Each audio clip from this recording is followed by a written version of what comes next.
Hello तो दोस्तों, कैसे हो आप सभी लोग। एक बार फिर से आप सभी का स्वागत है, वेलकम है सक्सेस स्टडीज सेंटर में। मैं आपका भाई सरजीत यादव। मैं आपको बता रहा था जो आज हमारा राजस्थान का जो टॉपिक होगा उसमें हमारा टॉपिक है मेवाड़ का इतिहास। मेवाड़ के इतिहास के बारे में आज हम चर्चा करने वाले हैं। मेवाड़ के इतिहास के बारे में सामान्य जो बातें थी, जो सामान्य बातें थी वो हमने पिछली क्लास में पढ़ ली थी। अब हम बात करेंगे मेवाड़ के इतिहास में कौन से राजा ने गोहिल वंश यहाँ पर शासन करता था, कौन से राजा ने गोहिल वंश की स्थापना की, कब यहाँ पर गोहिल वंश आया, कब यहाँ पर कौन से राजा ने स्थापना की। मेवाड़ के इतिहास के बारे में चर्चा करते हैं, गोहिल वंश के बारे में चर्चा करते हैं।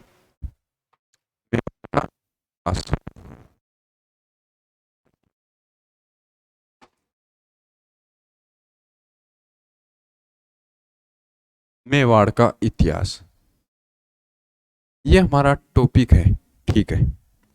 बात मेवाड़ के इतिहास, यहाँ पर कौन सा जो वंश था उसने यहाँ पर अधिकार किया था। गोहिल वंश,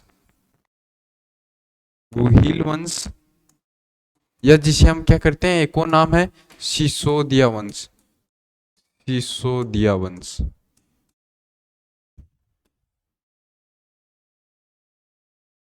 सिसोदिया वंश ने यहाँ पर क्या था, यहाँ पर राजस्व था, उनका वर्चस्व था। तो अब बात करते हैं सिसोदिया वंश की स्थापना कब हुई। गोहिल वंश की यहाँ पर स्थापना होती है 566 ईस्वी में, 66 ईस्वी में यहाँ पर आता है गोहिल वंश। अब बात करते हैं कौन राजा हुआ जिसने गोहिल वंश की स्थापना की। क्यों गोहिल वंशों को सूर्यवंशी बताते हैं उनकी, अब हम शुरुआत से बात करते हैं। सूर्यवंशी बताने के पीछे कहाँ से इनका स्थापना हुई, कहाँ से वंश आता है, बात करते हैं। एक राजा था विश्वान, विश्वान। इनको बताया जाता है कि सूर्य के वंश थे, जो सूर्य है उनके वंशज बताए जाते हैं। इनकी उत्पत्ति किससे हुई थी, सूर्य से इनकी उत्पत्ति हुई थी। इनके जो वंशज थे वो कौन थे, दशरथ, महाराज दशरथ। और दशरथ के पुत्र कौन थे, श्री राम, भगवान श्री राम। श्री राम के दो पुत्र हुए, कौन कौन, एक तो हुआ लव, एक कौन हुआ, कुश।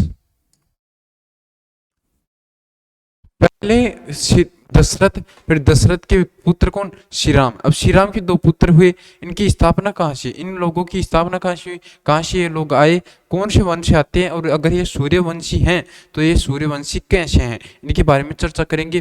पहले आए दशरथ जी, दशरथ के बाद श्री राम जी, और उनके दो पुत्र है लव और कुश। अब जो कुश है उनका 108वां पुत्र है विश्वभूप। 108वां संतान कौन है, विश्वभूप।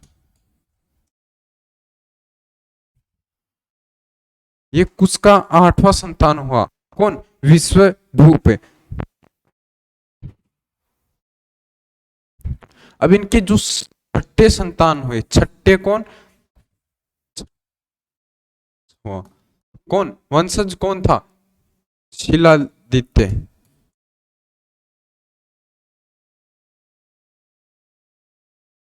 शिलादित्य। अब इनकी जो राजधानी थी वो कौन सी थी, वल्लभ नगर, जो कहां पर है, ये हमारा भारत का मानचित्र है। जैसे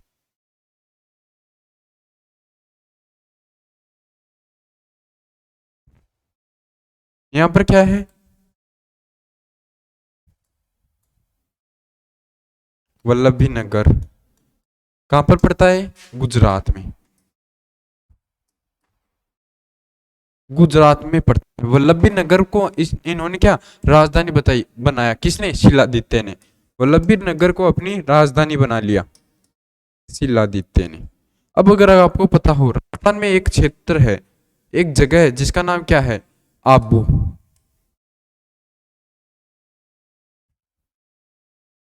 राजस्थान में एक जगह है जिसका नाम क्या है, आबू। ये कहां पर पड़ता है, शिरोई में। शिरोई में एक स्थान है जिसका नाम क्या है, आबू। आबू में यहाँ की जो राजकुमारी थी, आबू, यहाँ की राजकुमारी पुष्पावती, पुष्पावती जिसका नाम था, क्या नाम था, पुष्पावती। पुष्पावती से शादी कर दी जाती है किसकी, शिलादित्य की। शिलादित्य यहाँ का राजा था, शासक था, शिलादित्य की। शिलादित्य की किससे शादी कर दी जाती है, पुष्पा पुष्पावती से। पुष्पावती कौन थी? जो आबू सिरोही राजस्थान का जो क्षेत्र था वहां की राजकुमारी थी। कौन? पुष्पावती। उससे किसकी? जो शिलादित्य आया, किस जिसकी राजधानी कहां पर थी? वल्लभी नगर गुजरात में जिसकी राजधानी थी वहां पर आया, उसकी शादी कर दी गई। अब इसको बताया जाता है इनके 6 लगातार क्या हुआ? 6 पुत्रियां हुई। कितनी? लगातार 6 पुत्रियां हुई थी। कितनी? 6 पुत्रियां होने के बाद इन पर एक बार इनकी पत्नी पुत्र की मनोकामना मांगने कहां पर गई? आबू अपने अपने पीहर चली गई, यहां पर चली गई। आबू में एक मंदिर था।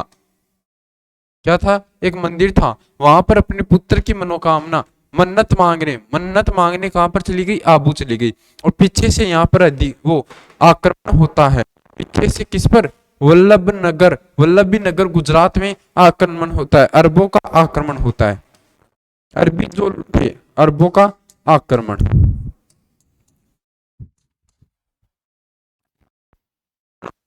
पर वल्लभी नगर गुजरात पर जो शिलादित्य का जो शासन स्थान था वहां पर अरबी लोगों ने क्या? अरबी जो राजा थे उन्होंने आक्रमण कर देते हैं। और बताया जाता है इन्होंने इतने खतरनाक तरीके से आक्रमण किया, जो वल्लभी नगर था इसको तहस नहस कर देते हैं, इसको सभी इस नगर को नष्ट कर देते हैं। और कौन मारा जाता है यहाँ पर? जो शिलादित्य हैं इनकी मौत हो जाती है। शिलादित्य को मार दिए जाते हैं और शिलादित्य मार जाते हैं। उसके बाद जब ये बात किसको? पुष्पावती को पता चलती है। पुष्पावती को पता चलती है। राजपूतों में एक 3 प्रथाएं होती हैं। एक तो अगर किसी महिला का पति शहीद या मर खत्म हो जाता था उसको क्या? सती बनना पड़ता था, सती बनती थी। दूसरी क्या? कि अगर वो गर्भवती होती है, गर्भवती होती है महिला, तो वह सती नहीं बन सकती। ठीक है, 2 हुई। एक तो अगर वो सती बनेगी, अगर उसका पति किसी कारणवश खत्म हो जाता है, शहीद हो जाता है, तो उसे सती बनना होगा। एक अगर वह गर्भवती है तो वह सती नहीं बन सकती। ठीक है, सती नहीं बन सकती। और एक और था कि अगर उसका पति खत्म हो जाता है तो वह अपने पीहर में नहीं रह सकती। ये था। अब इसके बाद इसको जब पता चलता है, कौन? शिलादित्य यहाँ पर शहीद हो जाते हैं, शिलादित्य को मार दिया जाता है। तब जो ये पुष्पावती थी, पुष्पावती के जब संतान हुआ, कौन? पुष्पावती के संतान हुआ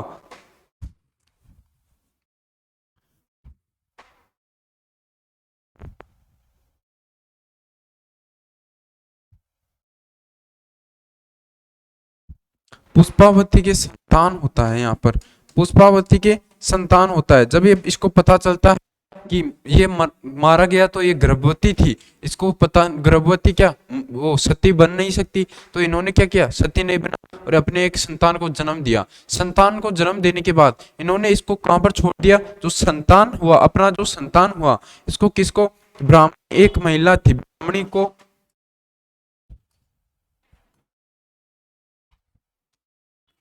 ब्राह्मणी महिला को सौंप दिया।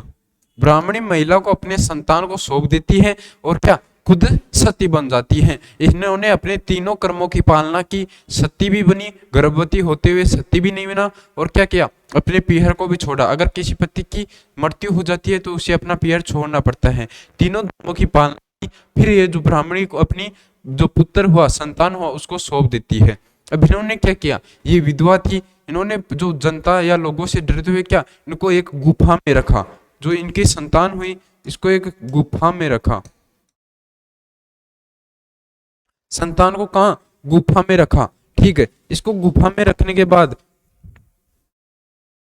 गुफा है, और जब इसे बताया जाता है कि तुम कौन हो, जो वल्लभी नगर गुजरात है, वल्लभी नगर गुजरात है, वहां के जो शासक थे तुम्हारे पिता, कौन? शिलादित्य, उनके तुम पुत्र हो। तुम्हारी माँ का नाम क्या है? पुष्पावती तुम्हारी माँ का नाम है, तुम वहां के उत्तराधिकारी हो। तब इनको पता चलता है तो ये यहाँ से जाते हैं कहां पर? गुजरात में। गुजरात में जाते हैं तो गुजरात में क्या? अरबी लोग नहीं थे, एक भी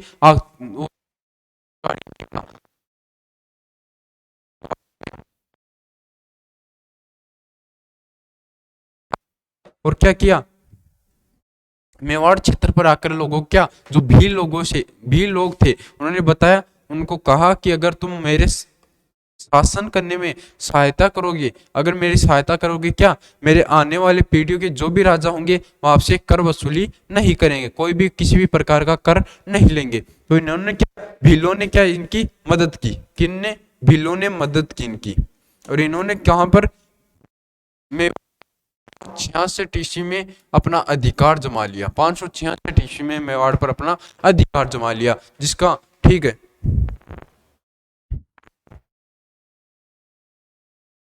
अब बात आती है इनकी, कई बार पूछ लिया जाता है इनकी माता का नाम क्या था।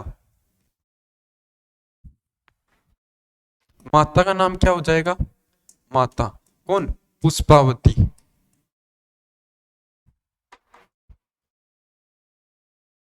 पुष्पावती। पिता कौन हो जाएगा? शिलादित्य। ये इनके बारे में बात हो गई। पुष्पावती और शिलादित्य वल्लभी नगर के शासक थे, ठीक है। फिर इनके लालन पालन किसने किया? कई बार पूछ लिया जाता है लालन पालन। कमलावती जो ब्राह्मणी थी, उन्होंने इनका लालन पालन किया था, ठीक है। अब बात करते हैं आगे के बाद जो शासक आता है वो कौन थे। फिर आता है राजा भोज। फिर जो आगे शासक आते हैं कौन कौन? फिर आता है राजा भोज। राजा भोज आते हैं इनके बाद। फिर आते हैं कौन? रा, राजा नागादित्य।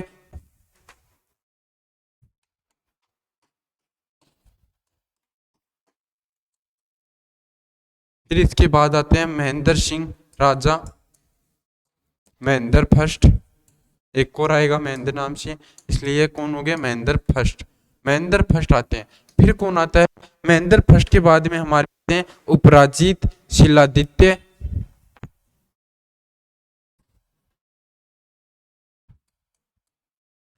और अब आते हैं शिलादित्य। शिलादित्य जो हम अब बात कर रहे थे वो आते हैं उपराजित के बाद में, शिलादित्य। अब इन शिलादित्य के बाद इनके पुत्र कौन हुआ? महेंद्र सिंह सेकंड। महेंद्र सिंह सेकंड। इनके बारे में इतना कुछ पता नहीं लगता, इतने कुछ कोई प्रकार या इनके कोई समझाया नहीं गया है यहाँ पर है। मैं जीतते आते हैं इनको। महेंद्र सिंह जो द्वितीय थे, जब इनके पिता कौन? शिलादित्य। महेंद्र सिंह जो द्वितीय थे, उन्होंने क्या इनके जो वंश जब स्थापना की थी, किसकी? मेवाड़ की स्थापना की थी, या जो मेवाड़ या जो गोहिल वंश की स्थापना की थी। तो उन्होंने, आपको याद है मैंने बताया था कि भीलों पर क्या किसी भी प्रकार का कर नहीं लेंगे। उन्होंने उनके शासन स्थान को बनाने में उनकी मदद की थी। तो इन्होंने वादा किया था कि किसी भी प्रकार का कर नहीं लेंगे। लेकिन जो महेंद्र सिंह द्वितीय हुए, उन्होंने क्या भीलों पर अत्याचार अपना शुरू कर दिया, अपना अत्याचार शुरू कर दिया, कर लेना स्टार्ट कर दिया। तो भीलों ने इनसे परेशान होकर इनकी मृत्यु कर दी, मार दिया इनको, मार दिया। भीलों ने इनको मार दिया। अब इनके पुत्र कौन हुए? इनके जो पुत्र हुए, उनके जो पुत्र हुए उसका नाम है काल भोज। काल भोज। काल भोज इनका पुत्र हुआ। किसका? महेंद्र सिंह सेकंड का, जिसको भीलों ने मार दिया। अब भीलों ने किसको? काल भोज को भी मारने की प्रयास किया, किसके पुत्र को भी मार दे। लेकिन काल भोज क्या, काल भोज क्या करता था?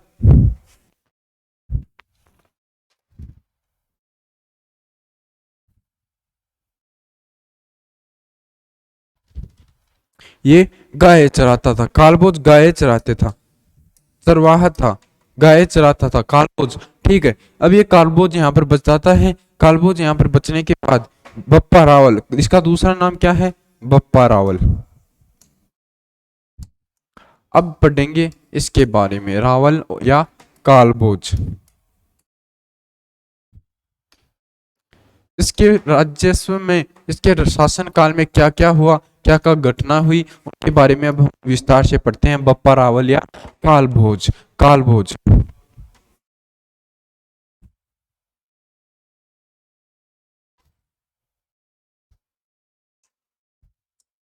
बप्पा रावल या काल भोज के बारे में हम विस्तार से पढ़ते हैं। इनका शासन रहा कब? 734 के कब? 753 तक, 753 ईस्वी तक, इनका शासन रहा। कहां पर? मेवाड़ पर इनका शासन रहा 734 ईस्वी से 753 ईस्वी तक।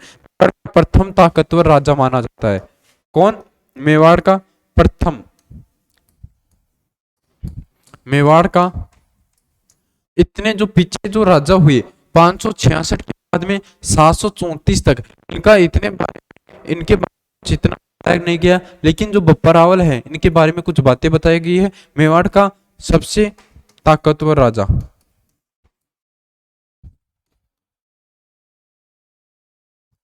बप्पा रावल को माना जाता है। ठीक है, मेवाड़ का सबसे ताकतवर राजा हो गया। अब बात करते हैं अन्य जो बारे में, और क्या बताया जाता है। इनके पिता का नाम क्या था? पिता का नाम क्या था? पिता का नाम भी कई बार पूछ लिया जाता है। पिता का नाम क्या था? महेंद्र सिंह सेकंड। महेंद्र सिंह सेकंड इनके पिता का नाम हुआ, महेंद्र सेकंड। अब बात करते हैं अन्य जो बातें हैं। बचपन में हरित ऋषि की गाय चराते थे। कौन? ये बचपन में हरित ऋषि, हरित ऋषि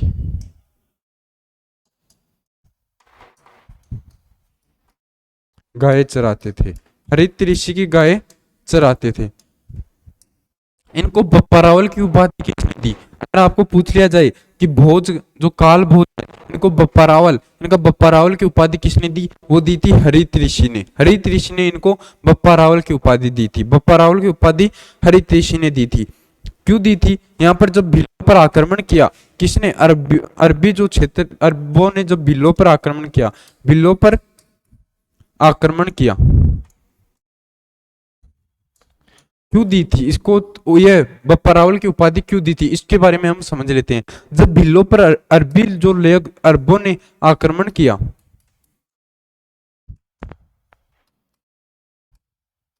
अरबों ने आक्रमण किया, कब? भीलों पर जब अरबों ने आक्रमण किया तो ये जो काल भोज हैं, इन्होंने क्या भीलों को बचाया था। इसलिए इनको हरित जो ऋषि जिनकी गाय चलाते थे, इन्होंने इसको उपाधि दी थी बप्पा रावल की। ये बात हो गई, बप्पा रावल की उपाधि दी थी।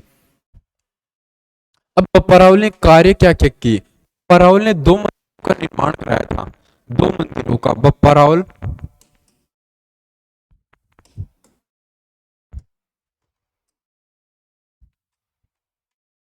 मंदिरों का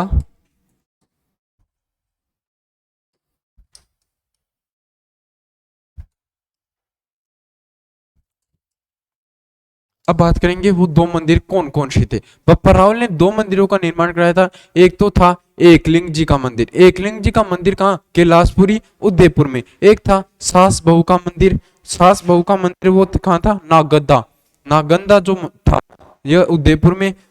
पहला कौन सा हो जाएगा? पहला जो मंदिर था एकलिंग जी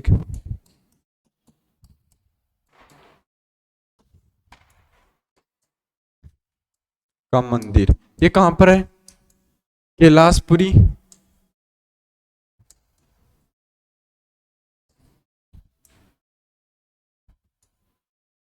इसके पीछे एक घटना बताई जाती है। एकलिंग जी नाथ जी के मंदिर का निर्माण कराने के पीछे एक घटना बताई जाती है।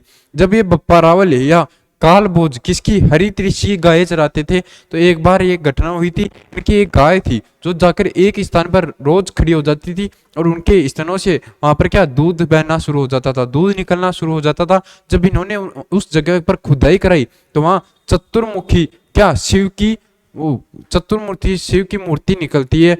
मूर्ति निकलने के बाद उन्होंने यहाँ पर क्या मंदिर का निर्माण कराया था। मंदिर का निर्माण कराया था, उसका नाम शिव का मंदिर, जो कहाँ पर है? कैलाशपुरी उदयपुर में। अब बात करते हैं दूसरा जो मंदिर था, सास बहू मंदिर। सास बहू का मंदिर, सास बहू का मंदिर, इसका निर्माण कराया था। सास बहू का मंदिर कहाँ पर है? नागंदा उदयपुर में।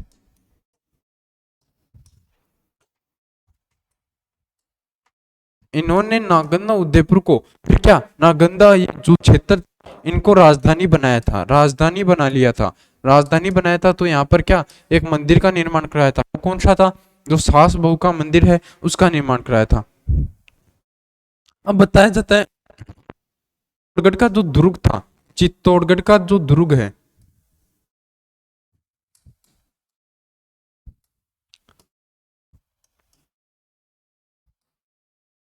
चित्तौड़गढ़ का जो दुर्ग है उसका निर्माण कब, लगभग 300 ईस्वी में, तीसरी जो शताब्दी थी तब कराया गया था। किसने, चित्रागंद मौर्य ने। किसने, बताया जाता है चित्रागंद मौर्य ने। मौर्य साम्राज्य के जो लोग थे उन्होंने इसकी क्या निर्माण कराया था, किसका, चित्तौड़गढ़ का जो दुर्ग था। इसका एक कोई प्रमाण नहीं है कि इसका निर्माण किसने, जो गुहिल शासक थे उन्होंने कराया था, नहीं, इसका निर्माण किसने, मौर्य साम्राज्य के जो लोग थे उन्होंने कराया था लगभग तीसरी शताब्दी में, लगभग तीसरी शताब्दी में इसका क्या निर्माण कराया था। अब इसके जो वंशज आते हैं, कौन, मान सिंह इसका एक वंशज है। क्या नाम है उसका, मान सिंह, मान सिंह मौर्य। मान सिंह मौर्य इसका जब वंशज होता है, इसकी मृत्यु हो जाने के बाद, जब इसके समय में मान सिंह मौर्य वंशज होते हैं, इसका सातवां वंशज होता है, इस समय इस पर आक्रमण करते हैं 734 ईस्वी में। 734 ईस्वी में इस पर आक्रमण करता है कौन, कौन करता है, बप्पा रावल। मेवाड़ के बप्पा रावल यहाँ पर आक्रमण करते हैं। कौन करता है, बप्पा रावल।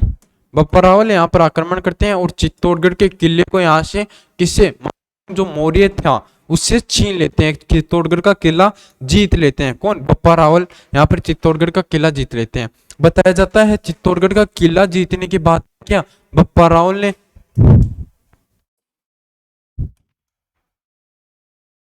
ने सर्वप्रथम क्या, मेवाड़ में सोने के सिक्के चलाए थे। सोने के